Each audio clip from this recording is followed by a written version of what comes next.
اس شاعری کو آگے کسی نے اپنایا ہو یا نہ اپنایا ہو، لیکن یہ جو ادب اور نفی ادب کتاب ہے، یہ بذات خود ایک جدید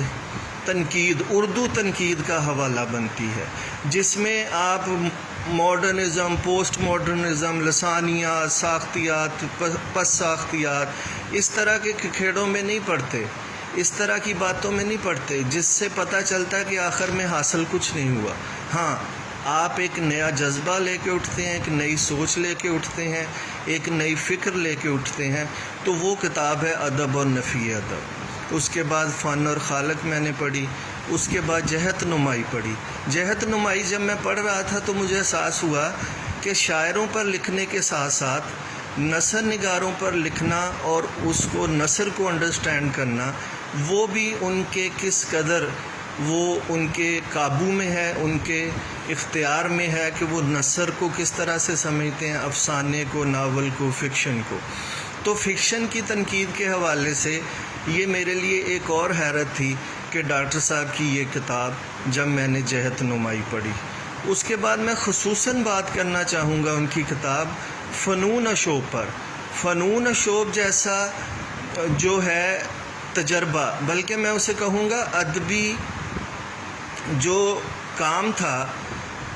ادبی کام اس حوالے سے کہ آپ نے 7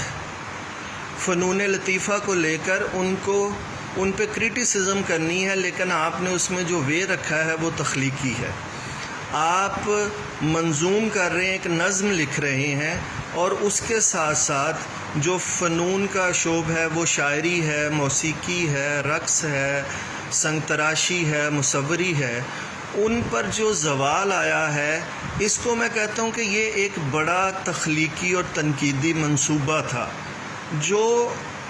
ڈاکٹر سعادت سعید جیسے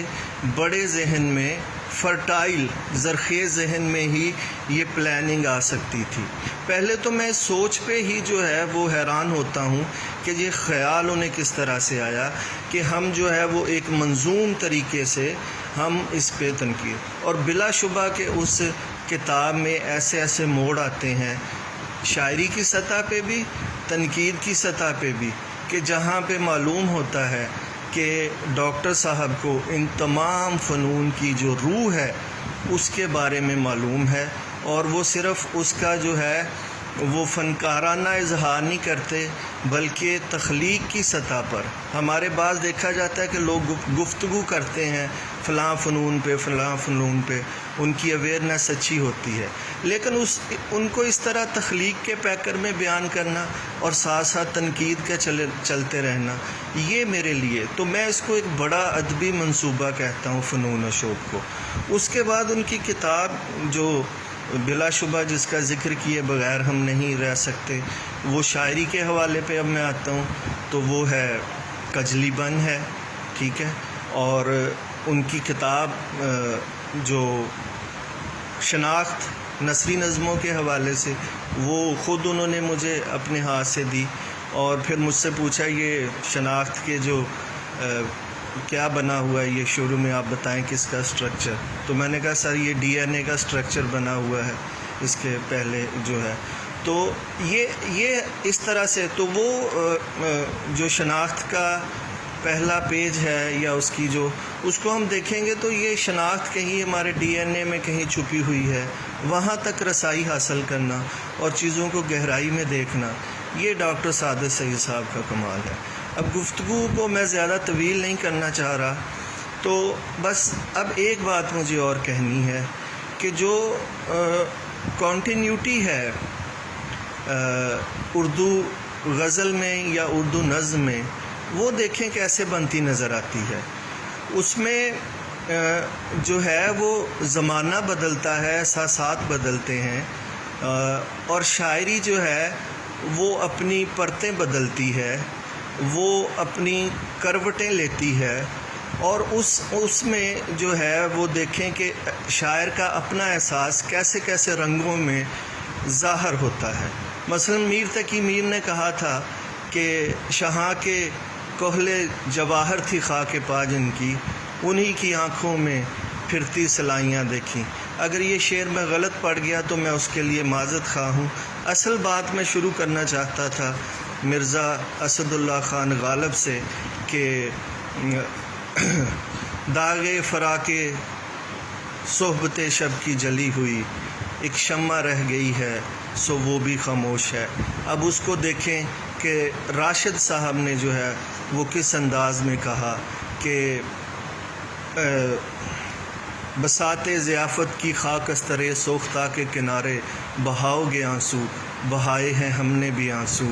مگر پو پھٹے گی تو اپنی پلکوں سے کھودو گے اپنے مردوں کی قبریں۔ یہی احساس آگے چلتے چلتے مجید امجد کے ہاں کس طرح درون ذات کا مسئلہ بنتا ہے کہ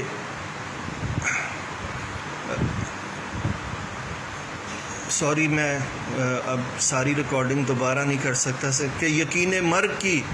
مرگ کی نیندوں سے کھیلتی روح ہو، ہماری زیست کا ایک دن کبھی بسر تو کرو۔ تو یہ وہ جو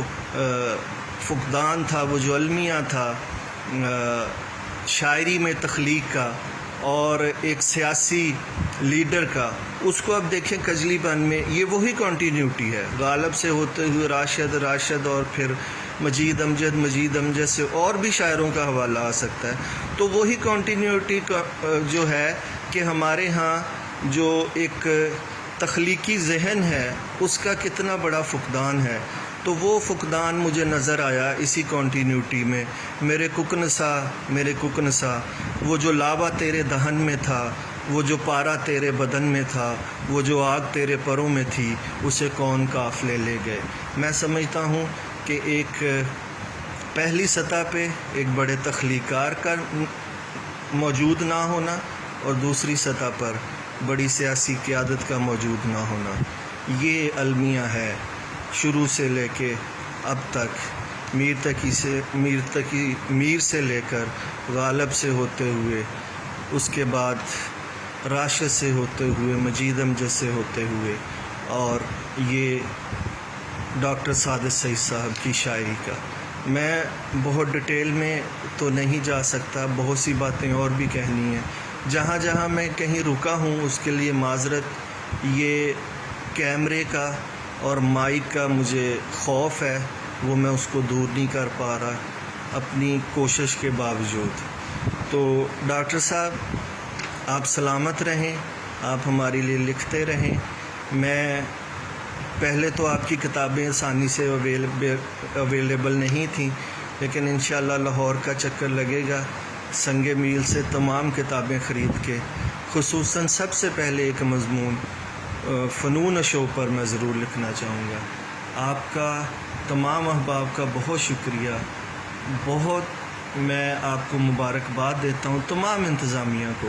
کہ انہوں نے اس قدر اچھا ارینجمنٹ کیا، اور بلا شبہ ڈاکٹر سعادت سعید اس عصر کے جس میں ہم زندہ ہیں وہ ایک انٹلیکچول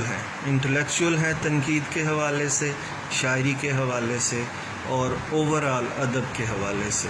آپ دوستوں کا بہت شکریہ۔ السلام علیکم، اللہ تعالیٰ آپ کو سلامت رکھے۔